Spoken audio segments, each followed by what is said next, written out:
제가 말씀드리는 보수의 재건이나 보수의 개혁은 미래를 향한 겁니다. 그렇죠. 과거에 너 이때 왜 나한테 이렇게 했었지? 이런 얘기가 아니에요. 과거 묻는 게 아니다.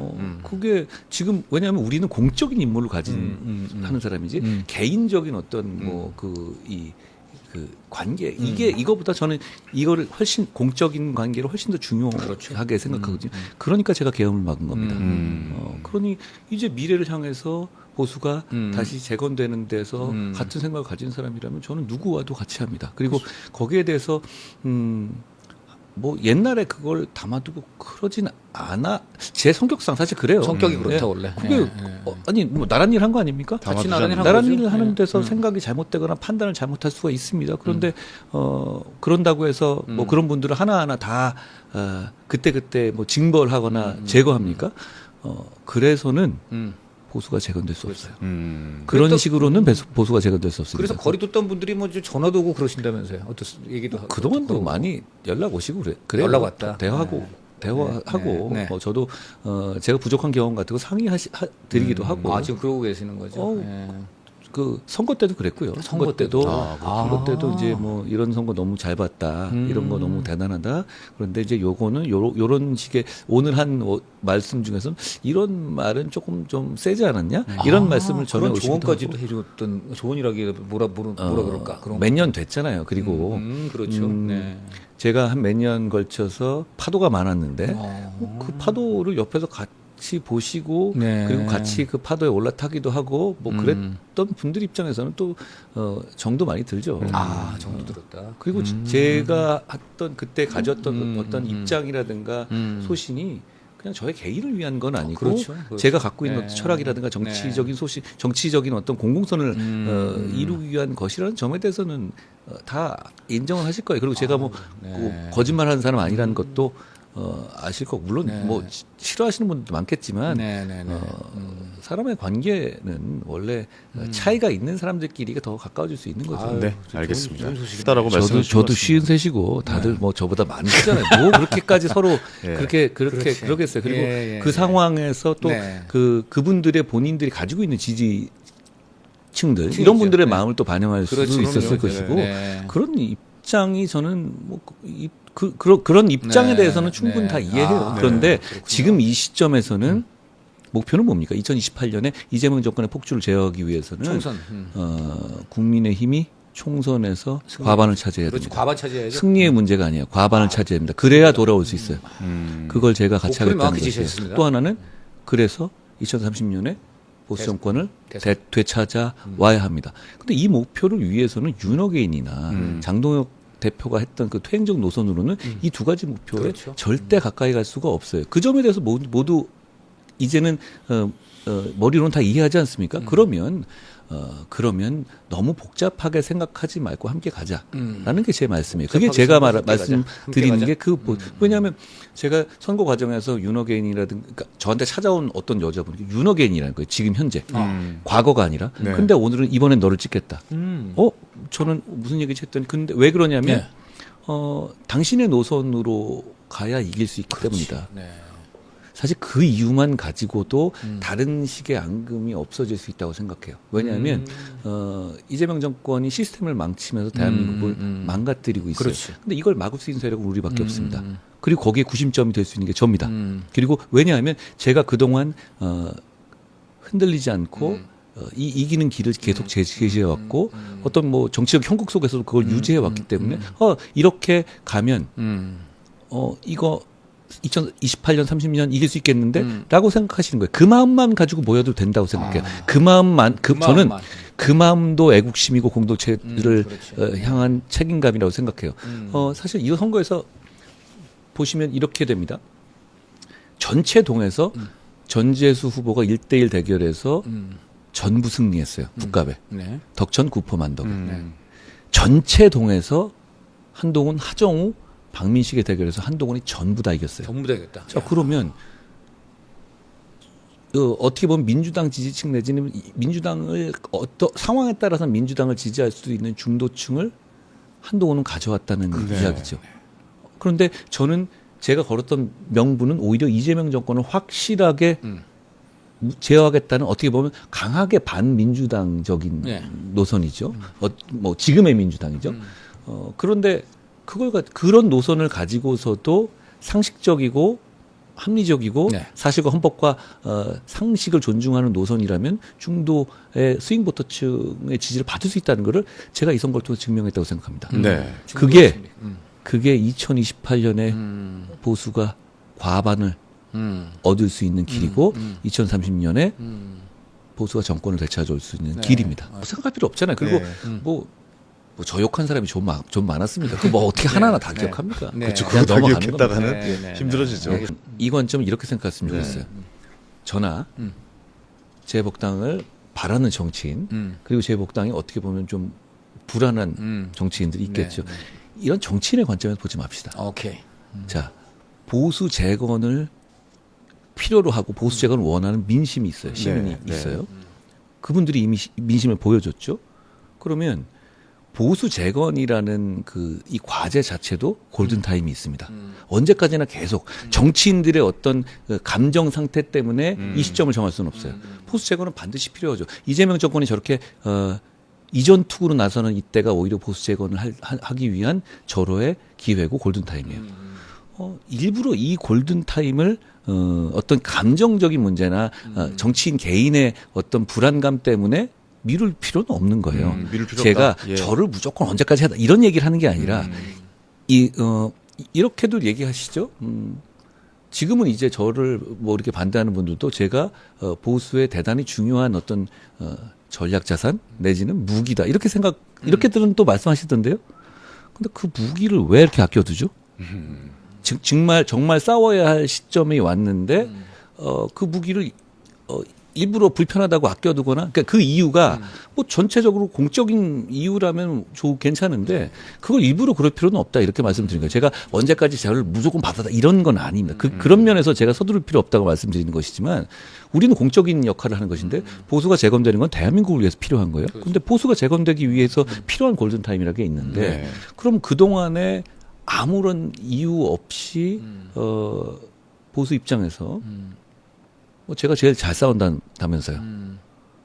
굳이 보수의 일부러 이런 아주 큰 대회전을 앞두고 그렇죠. 네. 보수를 재건할 회전을 그 큰 전투를 앞두고 본인 자기들도 얘기하는 전략자산. 가장 내세울 만한 어떤 그 자산을 그 무기를 뭐 굳이 안 쓸 만한 이유가 있으면 그거는 그렇게 굳이 그걸 안 쓰고 싶어 온 사람들이 설명해야 될 문제다. 네.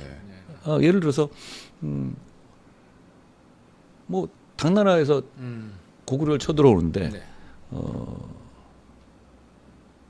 연개소문과 양만춘이라는 분이야 어차피 가상인물일 수도 있지만 사이가 안 좋다고 해서 양만춘을 안시상에서 싸우지 말라고 하지는 않는단 말이에요. 그러니까 그렇게 좀 너무 내부적인 어떤 그 이해관계, 정치인의 이해관계 중심으로 볼 게 아니라 좀 큰 틀에서 보수 전체로 봤었을 때 뭐 힘을 모아야 될 때 아닌가요? 네네. 그런 관점에서 봤었을 때 서둘 필요가 없다고 생각한다면 오케이, 그건 좋아요. 네. 근데 그게 아니라 내가 불편한데 그거는 공적으로 내세울 수 있는 얘기는 아닌 것 같아요. 네. 그냥 나를 갖다 빨리 써라. 아니 이런 뭐 개념으로 제가 언제까지 이해할까요? 뭘 해달라 이렇게 얘기하는 건 아니에요. 그러니까 네네네. 제가 처음에 말씀드린 것과 달라진 건 없습니다. 장동욱 다만 전체로서 보수를 지지하는 사람들의 마음 그리고 민심 기준으로 보자 이렇게 말씀드리는 거예요. 장동욱 대표 뭐 그런 요구를 하고 싶으면 물러나고 해도 되는 것 아닌가요? 그렇죠. 네. 장동욱 대표는 아직 선거가 끝났다고 생각하지 않는 것 같아요. 뭐 그분의 생각이 제가 중요하지는 않는 것 같고 네, 네. 국민의 생각이 중요하고 지지자들의 생각이 지지층의 우리 보수를 지지하는 지지층들의 생각이 중요하죠. 저는 먼저 이걸 말씀드려요. 네. 이 선관위 투표용지 부족 사태는 네. 말도 안 되는 겁니다. 네. 이런 조직은 존재할 가치가 없어요. 그렇죠. 네. 강력하게 해체 수준의 개혁을 해야 돼요. 네. 그러니까 제가 선관위 3법을 네. 선제적으로 지금 뭐 발표한 상태이죠. 그런 면에서 보면 저는 시민들께서 이건 재선거 해야 된다라고 주장하는 말씀에 공감해요. 공감하신다. 예. 그게 그 간명한 어떤 구호이고 그리고 거기에서 많은 어떤 분노와 이 미래가 담겨 있는 말들이니까 시민들이 충분히 하실 수 있는 말씀이에요. 그런데 정치인이 책임 없이 거기 올라타서 그리고 너무도 속보이게 그냥 연명의 도구로 사용하고 도구로 쓰고 있다. 싶은 것이잖아요. 그건 나쁜 정치입니다. 이건 이재명 대통령이 시스템 망치면서 공소 취소해서 자기 살기 길에 나서는 것과 별반 다를 게 없어요. 전 둘이 닮아 있다고 생각해요. 저는 게다가 이제 절차적으로도 어제 갑자기 발표하면서 그러니까. 제가 당대표 할 때 저를 여러 가지로 압박하는 방식으로는 의총을 되게 많이 썼거든요. 의총에서 당론을 정해놓고 당대표를 배제하고 이런 거였는데 지금은 의원총회 열기로 돼 있었잖아요. 네. 근데 그거 전에 저렇게 막 의총을 오히려 배제하고 오히려 밀어붙이네요. 당론을 정한 것도 아니잖아요. 네. 그렇죠. 그렇죠? 근데 저걸 자기의 어떤 이익을 위해서 저렇게 나온다? 네. 일종의 선동 같은 거죠. 선동이다. 그런데다가 액션 플랜이 있습니까? 그리고 저걸 진짜로 전면 재선거가 가능합니까? 선관위에서 당장 기각하죠. 아니 그걸 떠나서 그러면 정상적으로 투표했던 몇 천만의 참정권은 어떻게 되는 거예요? 그러니까 이게 그렇게 단순한 문제가 아닙니다. 다만 그렇죠. 다시 말씀드립니다. 재선거를 주장하는 시민들의 목소리는 공감합니다. 충분히 그러시면 해요. 그런데 그런 점들 또 하나는 모호한 선동이라는 수밖에 볼 수 없는 것이 장 대표나 최보현 대변인은 전면 재선거를 하려는 거다라는 식으로 명확하게 얘기를 했죠. 그런데 정점식 원내대표는 그건 아니다라고 다른 얘기를 했어요. 네. 그러면 정확하게 뭐가 맞는 겁니까? 뭐 그렇네요, 정말. 당론이 정확하게 뭔지 모르겠습니다. 빨리 정해야 될것 당론 같은데? 자체도 그렇지만 그 최고위원회 정정식 원내대표도 최고위원회에서 했던 그렇죠. 거죠. 정한 게 뭡니까? 전면선 재선거를 추진하겠다는 겁니까? 아니면 소청을 한번 해보겠다는 얘기입니까? 그러니까 정정식 대표의 말은 소청을 한번 해보자 이런 정도의 뉘앙스였고 그렇죠. 네. 그런데 당 대표나 대변인 말은 그거 아니라 전면 재선거다. 네. 라고 이야기했죠.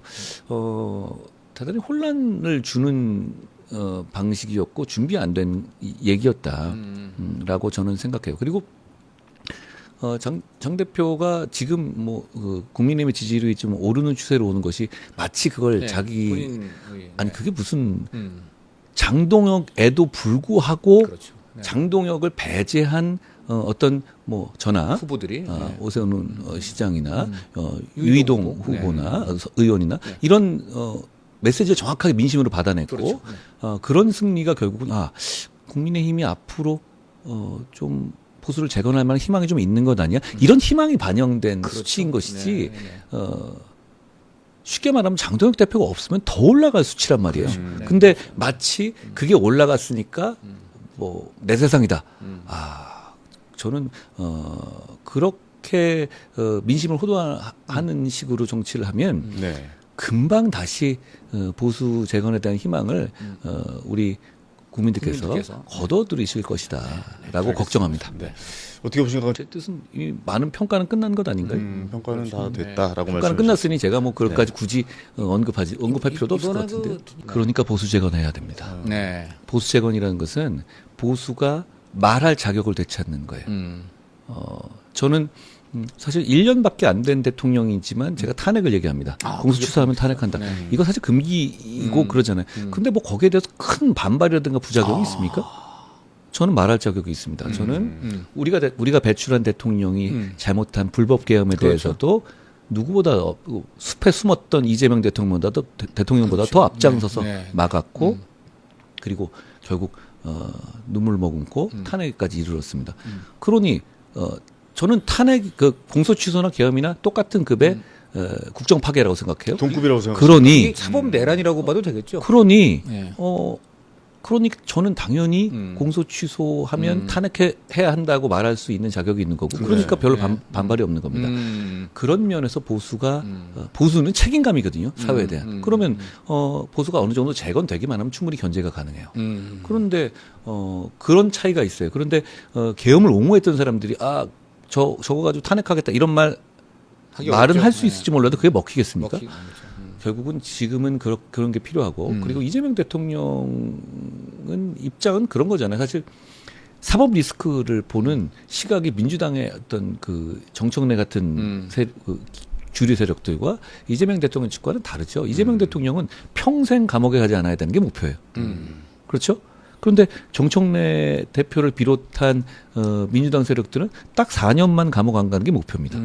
그러니까 관점이 다른 거예요. 이재명 대통령이 이 공소 취소를 시도하면 굉장한 레임덕으로 직접 갈 거예요. 네네. 그렇지만 차라리 레임덕이 간다 하더라도 이걸 하려는 마음이 그냥 인간적으로 있는 거죠. 인간 욕망적으로 있는 거예요. 그런데 그러니까 왜 지금이냐 하면 이재명 대통령의 힘은 하루 줄어드는 겁니다. 그렇죠. 모래시계가 빠져나가는 그럼요. 거예요.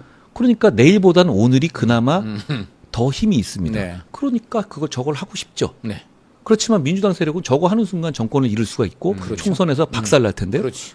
그러면 그 다툼이 있는 상황이에요. 그러면 여기서 보수가 어느 정도 재건되고 보수 쪽에서 장동혁 대표 등 하는 사람이 저런 식으로 또 놀림감이 되지 않고 우리가 정말로 민심의 방향을 잡고 민심이 이번 선거를 통해서 보여주는 방향을 아니 민심의 방향은 장동혁 대표가 관여하지 않은 곳만 역사적인 승리를 준 거 아니에요. 그렇죠. 그렇죠. 그렇지 않습니까? 그렇죠. 그러면 아주 정교하게. 그러면 그렇게만 되면 우리는 저 민주당 내부의 저 어떤 그 말초적인 싸움을 팝콘 각처럼 보고 있으면 돼요. 그러면서 민심의 편에서 이 같이 비판하면 되거든요. 그런데 지금 이 상황에서는 민주당 쪽도 혼란스러운데 여기서 장동혁 대표의 당권파가 저런 식으로 해버리면 양비론이 되지 않겠어요? 그렇죠. 그럼 이 상황이 보수 재건의 어떤 골든타임이 넘어가지 않겠습니까? 그렇습니다. 저는 이 점을 빨리 극복해야 한다고 생각하는 겁니다. 그렇죠. 네. 여기서 우리가 제가 말한 노선과 그 방식으로 힘을 모으고 있다. 그러면 그냥 한 마음 한 뜻으로 강력하게 민주당의 전횡을 비판하면 되는 거다.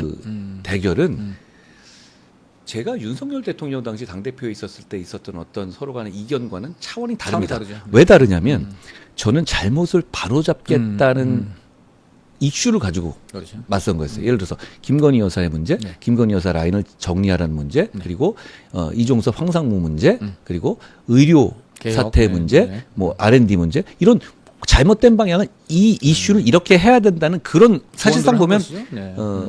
그 이슈에 관한 네. 어떤 차이죠. 그런 논쟁들이 있었죠. 그렇죠. 네. 그런데 지금 이재명 대통령과 정청래 대표는 그런 겁니까? 네. 둘이 생각이 다른 게 있어요? 그냥 당권 놓고 싸우는 거죠. 그냥 내 당권 놓고. 밥그릇을 네, 건드리면 내가 너 물어버릴 거야 이런 그렇죠. 거잖아요. 그렇죠. 그러니까 만약에 이게 저랑 비슷한 그런 거였다면 적어도 이 공소 취소 같은 말 같지도 않은 짓 이것을 정청래가 반대하는 구도라면 오케이. 그러면 나름대로 생산적인 싸움이 될 수 있어. 그런데 그게 아니라 뭐 그런 거 전혀 없잖아요. 생각은 똑같지. 오히려 진짜 대단히 말초적이고 네. 욕망에 부합하는 내 밥그릇 있는데 네. 이거 건드리면 내가 너 물어버릴 거야. 이렇게 가잖아요. 그렇죠. 심지어는 저는 좀 놀란 게 벌써부터 우통 먹고 싸우더라고요. 예. 정청래 대표가 이렇게 얘기했죠. 정권은 짧고 국민은 영원하다. 원래 이렇게 멋있는 말 쓰는 분은 아니잖아요. 이분이 정확하게 박근혜 대통령 탄핵과 네, 윤 대통령 네, 탄핵 네, 때 네. 자기 워딩으로 그렇죠. 트레이드 마크로 네. 썼던 말이에요. 그러니까 한마디로 이건 탄핵을 암시하는 그렇죠. 거죠. 탄핵을 그러니까 내 밥그릇 건드면 내가 탄핵해서 너 물어버릴 수도 있어라고 네. 아주 그냥 네. 집권 1년 차에 대놓고, 네. 치고 나온 거예요. 그렇죠? 그만큼 이 대통령은 확실한 약점이 있으니까 저런 것인데 이런 상황까지 오면 이런 집단이 과연 국정을 제대로 맡기는 게 맞냐? 맞는 말씀이죠. 국민들이 그렇게 생각하실 겁니다. 그런데 이걸 제대로 지적하기 위해서는 보수 재건이 필요하고 당연하죠. 그러니까 지금 여기서 우리가 얘기하는 게 무슨 장동혁 당권파가 자기 연명하기 위해서 무슨 저런 거 아니 이런 게 주제가 아니라 저것만 가지고 진짜 집요하고 생산적으로 비판해야 되는 거예요. 네. 근데 그 반 쪽을 이쪽으로 갖고 있잖아요. 그럼 그렇지. 국민들 보시기에는 둘 다 비슷하다고 생각하지 않겠습니까? 그런 문제가 있어요. 둘 다 극복해야 되는 대상으로 생각하지 않겠어요? 그렇습니다. 제가 북갑에서 돌파해낸 것이 바로 이 둘 다 극복하라는 명령 아닙니까? 두 개의 전쟁을 하셨죠. 둘 다 극복하라는 그게 아직 끝나지 않은 겁니다. 그런데 민심은 답을 줬습니다. 둘 다 두 극복해야 개의 합니다. 전쟁에서 이겨라. 둘 다 극복해야 합니다. 그게 보수가 재건되는 길이고 대한민국이 발전하는 길입니다. 맞는 말씀. 알겠습니다. 둘이 생각이 다른 게 있어요? 생각이 같은 게 있죠. 메시지가 밥그릇을 없다. 유지하겠다는 생각은 없죠. 같지. 아니 그러니까 뭔가 이건 밥그릇이라는 도구가 있는데 네. 뭐 생각이 다른 게 있나요? 그냥 내가 너 싫어 이런 거 말고 없잖아요. 네. 예를 들어서 무슨 전횡을 정리하고 의료개혁을 이렇게 이런 식의 어떤 생산적인 기본적인 어떤 이견이 있는 게 아니에요. 그렇죠. 목표에 대한 이견이 있는 건 아니죠. 예. 예, 알겠습니다. 더 많은 사람이 보수 재건의 길에 공감하고 참여하는 겁니다. 저는 그건 이미 시작됐다고 생각해요. 네. 왜냐하면 그 길이 아니면 2028년에 당선될 수 있습니까? 그렇죠. 그냥 장동혁의 노선을 가지고 정말 2028년에 당선될 수 있습니까? 우리는 지금 이제부터는 대단히 제가 말하는 보수 재건은 큰 의미의 담론이기도 하지만 시간이 갈수록 점점 실용적인 의미를 가질 겁니다. 실용적 이길 수 있느냐? 우리가 이길 수 있느냐? 이길 수 보수가. 있느냐? 어떤 게 이길 수 있는 길이냐? 네. 그걸 북값 선거에서 기적적으로 보여주지 않았습니까? 이런 상황에서도 이렇게 됐는데 그러면 점점 많은 사람들이 이 상황을 보지 않겠습니까? 네. 그리고 부산 북갑이라는 지역이 어떤 특별한 지역색이 있는 곳이 아니에요. 민주당이 네. 이겼던 곳이고 네. 제가 연고가 있는 것도 아니고 단지 이거는 담백하게 어떤 노선에 관한 생각, 북갑을 누가 발전시킬 것인가의 문제는 서로 간에 기본적으로 가져가시는 거고 어떤 노선이 맞는지에는 이재명 노선, 장동영 노선, 한동훈 노선 그리고 전직 대통령들까지 다 사실상 어떻게 보면 관여하는 상황이 만들어졌었을 때 일종의 큰 하나의 축소판이 돼버린 거예요. 제가 내일 뭐 요미우리 신문하고 또 지면 인터뷰 하기로 했었고 아사히나 저 마이니치나 이런 쪽에서도 이 북값 선거를 크게 보도를 했어요. 네. 제가 물어봤어요. 왜 도대체 이거를 이 지역 대한민국의 지역에 있는 선거 이렇게까지 크게 지면을 그렇죠. 쓰냐? 네. 일본은 신문을 많이 보는 나라잖아요. 그렇죠. 요미우리 같은 경우는 뭐 800만 부, 1000만 부를 할 정도로요. 그런데 이렇게 얘기하더라고요. 자기가 보기에 이건 대한민국 정치의 축소판이다. 모든 등장인물이 등장했고 모든 등장인물들이 정말 명운을 걸고 싸우고 있다. 이거 너무 재밌다. 그리고 이 결과에 대해서 이런 의미를 부여하고 싶은 것이다. 이렇게 얘기하더라고요. 그런 면이 분명히 있습니다. 그럼 거기서 시민들 그 지역의 시민들은 어떤 대한민국 평균적인 어떤 생각을 가진 시민들이고 한쪽으로 치우친 게 아닙니다. 네. 뭐 저를 어떻게 보면 이 아주 애착을 가지신 분도 아니고 그러면 이 담백한 노선 이에 대한 어떤 그 결과가 노선에 관한 선택의 결과가 결국 답을 보여줬다고 생각해요. 그게 이기는 길입니다. 그게 중도 확장할 수 있는 길입니다. 그리고 그게 선거에 가까워지고 있어요 이제.